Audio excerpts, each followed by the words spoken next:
이번 주간에는 봄의 세 번째 절기인 경칩이 들어 있습니다. 놀랄 겸 겨울 잠자던 개구리칩, 그래서 경칩. 우리 신앙은 놀람으로 시작합니다. 모세는 시내산에서 불타지 않는 떨기나무를 보고 놀랐습니다.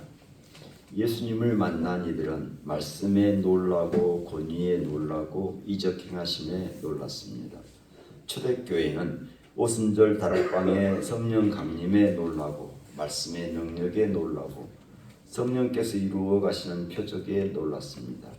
하나님 안에서는 모든 것이 놀랍습니다. 천둥 번개도 놀랍지만 씨앗 터지는 소리도 놀랍습니다. 죽을 병이 낫는 것도 놀랍지만 지금 살아있는 것도 놀랍습니다. 우리가 겪은 지난 12.3 내란, 이것을 불법 계엄 혹은 친위 쿠데타, 우리로서는 죽은 자가 산 자를 구한 날, 이것도 놀랍지만 그 속에서 꽃피는 것도 놀랍습니다. 생명의 근원이신 하나님의 사랑에 놀라고 주님께서 주시는 생명의 풍성함에 놀라며 성령께서 주시는 평화의 삶에 놀라는, 감격하고 감탄하고 감사하는 사순절 둘째 주간이 되시기를 바랍니다. 네. 오늘 말씀인 요한복음 18장에서 베드로는 무엇에 놀랐습니까? 닭울음소리 놀랐습니다. 딱 닭이란 말이 딱 한 번 등장하는데요. 요한복음 18장 27절 가보겠습니다. 이에 베드로가 또 부인하니 곧 닭이 울더라. 우리나라에서 닭은 길조요, 또 관직의 상징으로 사용되고 있습니다. 경주 김씨, 혹시 경주 김씨 있습니까? 그 경주 김씨 시조가 김알지, 그는 신라 어느 왕 때 그 숲속에서 아기 울음소리가 나서 가서 살펴보거라 했더니 데리고 와서 그 흰 닭 아래서 아기가 울고 있어서 그 신라의 궁에서 자라게 되었는데 그 사람이 김씨의 시조가 되었다는 설화가 있습니다. 조선시대 선비들은 그 닭의 그림을 집에 붙여두고 관직을 준비하였습니다. 왜냐하면 닭의 뱃슬이 곧 관직을 상징한 거였죠. 그런데 성경책에서는 닭이 회개의 상징으로 등장합니다. 베드로와 닭이라고 하는 시가 있습니다. 어둠은 길고 두려움은 가까웠다. 나는 그를 모른다. 나는 그를 모른다. 나는 그를 모른다. 세 번의 이 말이 내 마음을 무너뜨렸다. 그때 닭이 울었다. 밤이 끝나고 눈물이 새벽이 되었다. 어떤 사람이 죽어서 베드로의 심판정 앞에 선 이야기 하나 드리겠습니다. 늘 남의 약점이나 잡고 그 비리를 잡아서 협박하고 돈을 뜯어내던 사람이 죽어서 하늘나라로 갔습니다. 천국 문지기가 베드로가 그의 삶의 기록을 이렇게 살펴보더니 자네는 천국 갈 자격이 없네 하고 베드로가 판정을 하고 일어서려는 순간에 그 사람은 뒤에다가 숨겼던 닭 한 마리를 베드로 앞에 불쑥 내밀어 말했습니다. 이게 뭔지 아시겠죠? 그러자 가슴이 뜨끔해진 베드로가 주위를 한번 살피더니 말했습니다. 왜 오래전 이야기를 들추고 그러나 천국으로 가게. 오늘 말씀에서 나는 아니라 하는 말이 3번 나오고 있습니다. 그 말씀을 오늘 우리에게 하시는 말씀으로 드리려고 합니다. 첫 번째 베드로가 나는 아니라 하신 말씀으로 가보겠습니다. 요한복음 18장 17절. 문 지키는 여종이 베드로에게 말하되 너도 이 사람의 제자 중 하나가 아니냐 하니 그가 말하되 나는 아니라. 이 첫 번째 나는 아니라 하는 이것은 사람의 권력 앞에 자신을 부인한 것입니다. 이 첫 번째 아니라고 하는 것은 심지어 문 지키는 그 여종도 권력으로 등장합니다. 그래서 사람의 권력이 하나님의 권능에 비하면 얼마나 하찮은 것임을 오늘 말씀에서 드러내고 있습니다. 세상의 권력 이름들이 총출동합니다. 군대, 천부장, 유대인, 대제사장, 문 지키는 여종까지.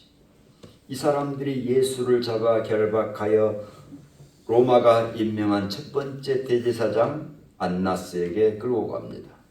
이 안나스의 집들 안으로 들어가기 위해서는 지푸라기만한 권력이라도 필요했습니다. 그래서 베드로와 또 다른 제자 한 사람이 들어가려는데 이 또 다른 제자 한 사람은 들어가는데 베드로는 못 들어갑니다. 못이 어째서 못 들어가? 뒷배경이 없어서 못 들어갑니다. 그럼 또 다른 제자는 어째 들어갔습니까? 그 문 지키는 여종을 알아서 들어갔던 모양입니다. 그래서 또 다른 제자는 집들 안으로 들어가고 베드로는 문 밖에 서 있게 됩니다. 이에 먼저 들어갔던 제자가 나가서 문 지키는 여종에게 말을 해가지고 베드로를 데리고 들어옵니다.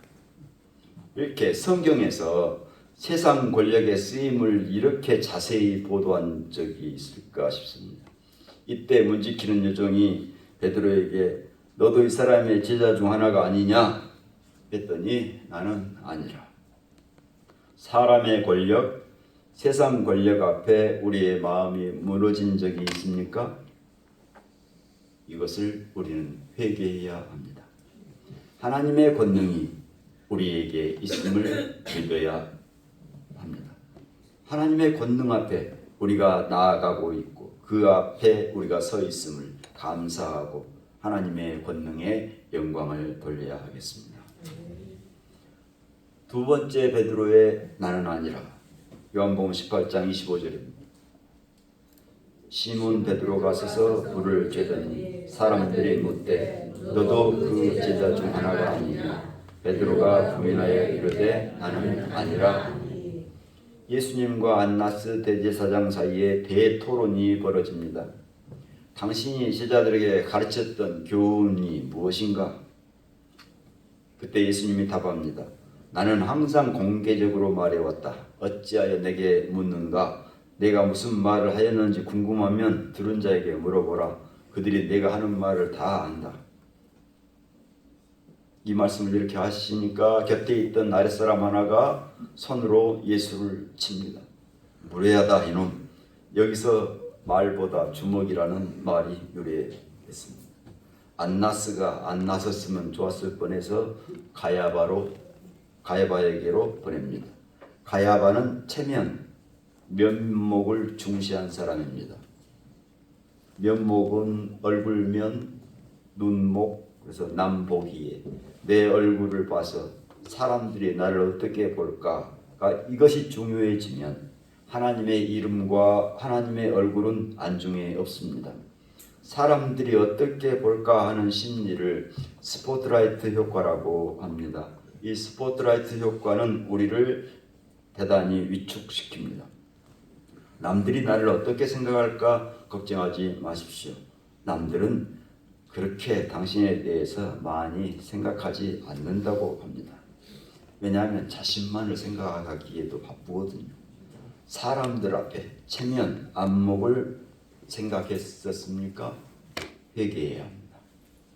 주님께서 나를 어떻게 생각하실까? 주님의 얼굴, 주님의 이름에 영광 돌리며 살아야겠다는 다짐이 함께 있으시길 빕니다. 세 번째 베드로의 나는 아니라 요한복음 18장 27절 이에 베드로가 또 부인하니 곧 닭이 오니라. 예루살렘에 가보면 그 가야바의 집터에는 베드로 통곡교회가 세워져 있습니다. 이 교회 지붕에는 특이하게 닭 한 마리가 앉아 있습니다. 베드로가 세 번째 주님을 모른다고 부인했을 때 신문 받으시던 예수님께서 베드로를 돌아보셨습니다. 그때 예수님과 베드로가 눈이 마주쳤습니다. 주님은 그 그윽한 눈길로 베드로를 보셨습니다.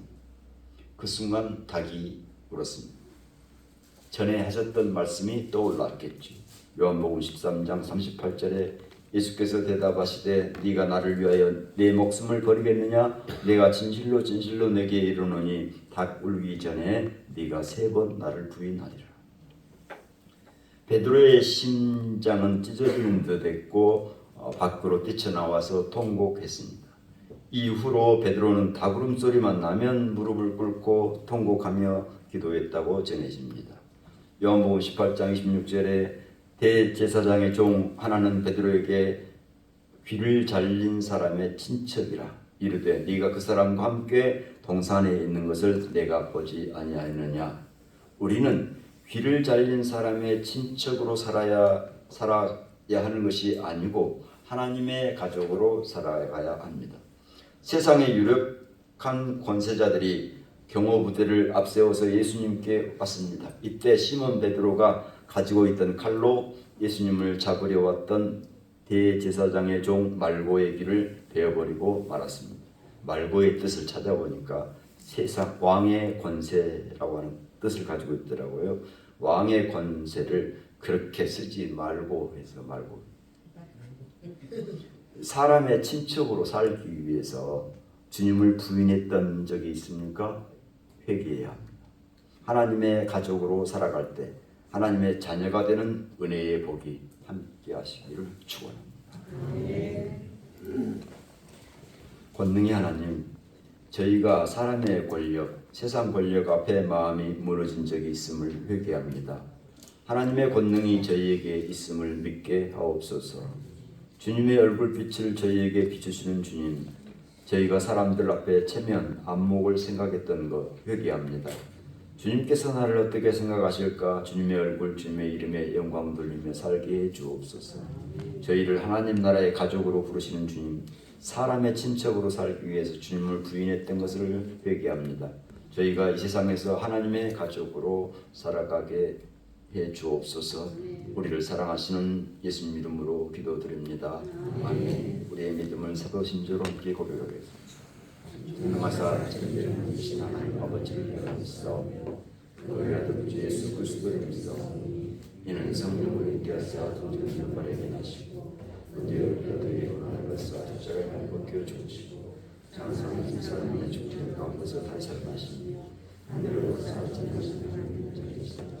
저로서 산자와 죽은 자를 심판하러 오시니 성령을 믿사오며 거룩한 공의와 성도와 사를 통하고 죄를 사하시고 몸에 사는 것과 영원히 사는 것을 믿사오니